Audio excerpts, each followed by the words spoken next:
normal CBC and the patient can have an underlying malignancy like lymphomas is another condition because CBC is normal, the patient has. So it does not rule out. So please don't think that CBC normal means there's no blood related malignancy problem. Malignancies can present with all forms of cytopenia, especially leukemia. Recently we had a mild anemia, mild leukopenia, normal platelets. And this lady has turned out to have an AML, acute myeloid leukemia, marrow is 60 to 70% plus. Just mild anemia, mild leukopenia, and the normal platelet. So you can get all forms of cytopenias coming to you as a malignancy. It is your peripheral smear examination, clinical history, and your inquisitiveness, level of inquisitiveness, which will determine whether you can get an answer. Please remember, all pancytopenias may not be leukemia. One of the commonest problem in our society has is vitamin B12 deficiency. Severe megaloblastic anemia can present as pancytopenia. So if you see them clinically having hyperpigmentation of the skin, if they have got a bald tongue, if they have got silvery white hair, not white hair like mine, silvery white hair, and if they are pure vegetarians, diet is miserable, then you can suspect on clinical grounds that this is B12, low B12 level, you might get your answer. However, if B12 level is normal, please consider doing a bone marrow examination because sometimes you can pick up leukemia on this. Another condition which you get pancytopenia is hypersplenism, cirrhosis of liver with a big spleen. They didn't give you the history. There's pancytopenia. Some reactive lymphocytes here and there, you start getting worried. Is it reactive? Is it atypical? Is it malignant? You start getting worried. But you did not know that there was a big spleen. So there is hypersplenism. That also causes pancytopenia. You do a marrow is normal. Everything is being produced, it goes to the spleen, gets destroyed there. Next slide. If you are not sure that there are blasts on the peripheral smear, if not sure of leukemia, then give a description of the cells and advise further evaluation or suggestive or suspicious of leukemia. But convey some form of a displeasure on your part that there's something wrong inside that CBC. Still, there's tremendous hesitation, but I must admit this is improved. There's no doubt about that. We are getting comments and we are very happy. One more thing, absolute numbers are being given now. Absolute lymphocyte count, absolute neutrophils. So that's really, it's nice to know that a good CBC report is going out now. Fab classification, please remember, is on the bone marrow, not on peripheral blood. We have got a large number of people. Because I practice in biology also, we get these people who read up their neck. And they come to you saying that what's the Fab classification? You've not even told them this is acute leukemia. They're coming for Fab classification. Because they have read somewhere, they have read some report somewhere, it said suggestive of leukemia. So now what's the Fab classification? Please remember, it's on marrow, not on peripheral blood. And Fab classification, French, American, British classification, for leukemias is a problem in the marrow hypocellular. That's one of the faults of the Fab system. That we cannot give an answer that definitely this is a Fab type so and so. So sometimes we are unable to give a Fab type. And there's tremendous criticism about Fab. Although it's a brilliant system, we might be going to the WHO system. Some people are using WHO, some people are using Fab. Not much of a difference between the two. But Fab is getting a little bit outdated, especially when it's hypocellular. Next slide. Usually, acute leukemias present as cytopenia, while chronic leukemias are proliferative. So CML, CNL, chronic myeloproliferative disorder, they'll have higher counts, higher WBC, higher platelets. Might be normal hemoglobin, but WBC and platelets are usually higher. While leukemias, that's usually with a low. That's one hint that you can get when you're analyzing a CBC and then seeing a slide. Please remember, when you're seeing slides, first see under the scanner. Scan your peripheral smear, look for those large cells, home in on those large cells. So if you're going to go straight to 40 or oil, by the time you keep moving, you may not come across the abnormal cells. So if you are suspecting a pancytopenia, leukopenia, where you want to see details, please scan on the scanner, pick up those cells, and one good place to look at is either near the tail or at the edges of the smear. I don't know why, but sometimes these larger cells appear to be there. So scan all over and try to find out those cells, but comment on the cells who have a cytoplasm. Sometimes those which are at the corner or at the sides have been smeared and they might look abnormal, but their cytoplasm is not there, so you are not supposed to comment on it. So comment only on those cells which have got a cytoplasm in it, and sometimes you can pick up problems easier. Then you can go to a low power 10x and hone in on that cell and see whether it's abnormal or not. If you are screening in CMC Vellore, the registrar has to screen 60 slides in a matter of 1 hour. It might be even 180 slides in a matter of 2 hours or 2.5 hours. So there's no time to do it. So over there, we have been trained to look under the 10x and keep doing rapid counts. And where we think it's abnormal, keep going to 40 or oil and keep seeing. I don't think many hematologists use 40. The histopathologists use 40 very often. But hematologists tend to use the 100x oil field to see the morphology even better. But histopathologists generally have 40. So scanner, own 10x and then go to oil. That's what we do. And we can do rapid counting and see which is normal and abnormal.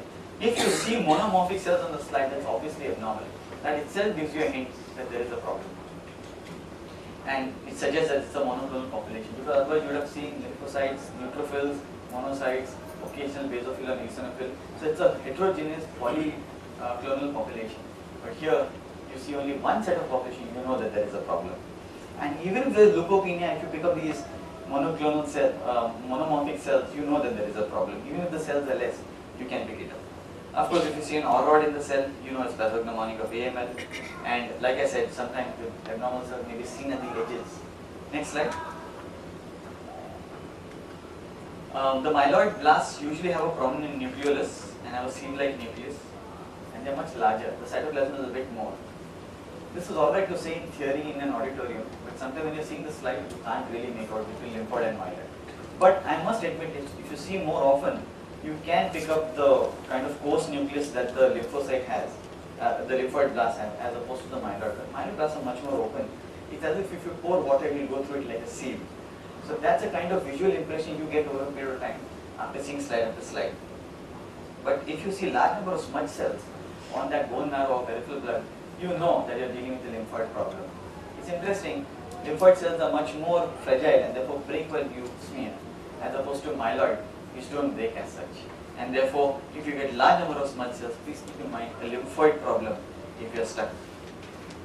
Presence of vacuolation in blast is not always lymphoid and not always L3. We had a patient recently, and I'll show you that slide, that the vacuolated cells in the peripheral blood, but when we did a marrow, it turned out to be an LL2. So it's not an L3.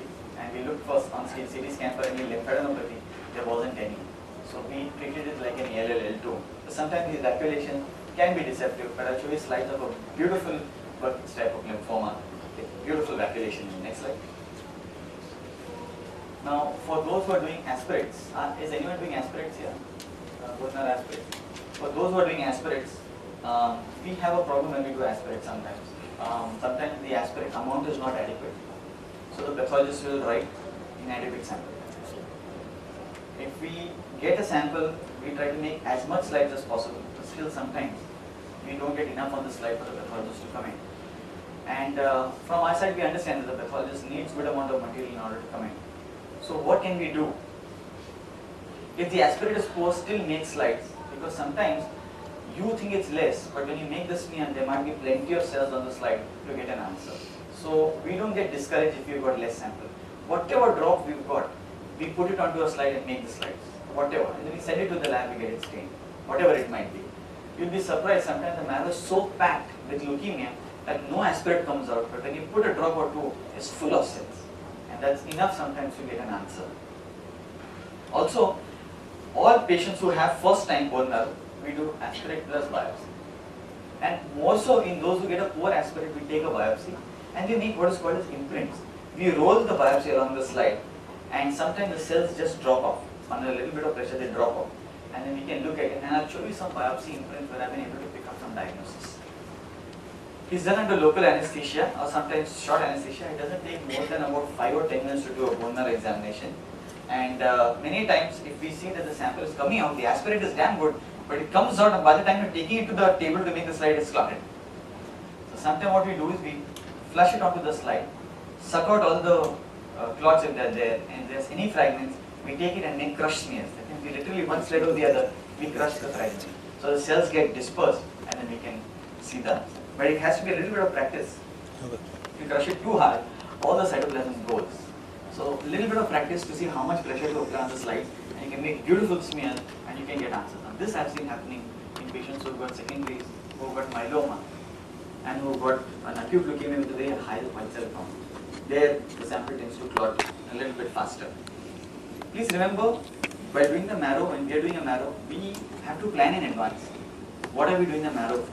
Because if we are doing a marrow for a malignancy, marrow is an invasive procedure.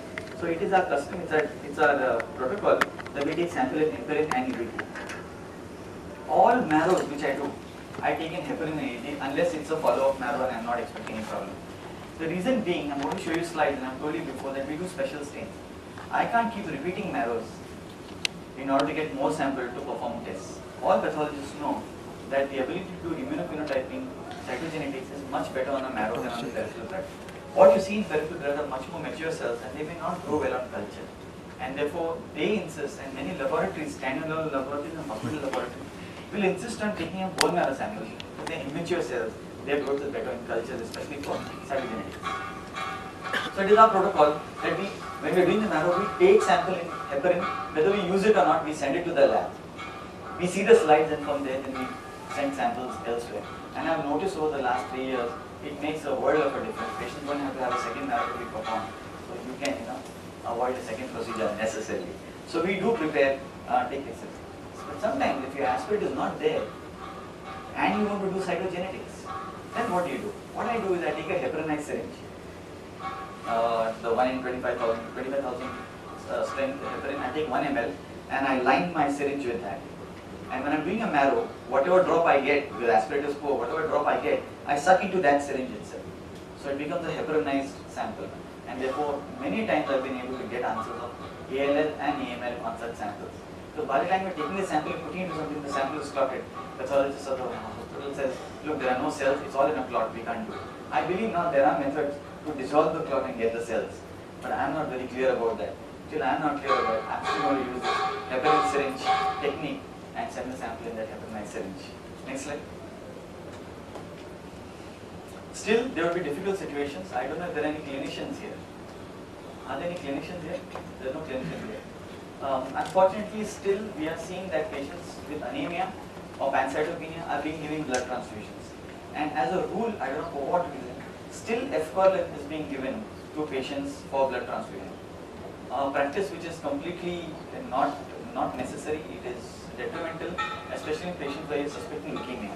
Because sometimes by giving this F-Corlin, you might ablate a clone of a lymphoid malignancy and you may not have enough cells to get an answer. And by the time it's referred to a hematologist, it's 2 or 3 days. Transfusions have taken place. We know, and I've got 3 patients whose marrow biopsy has been reported in this hospital to have an acute leukemia, but the peripheral blood was hardly showing anything. Basically, when Dr. Naresh was here, I know that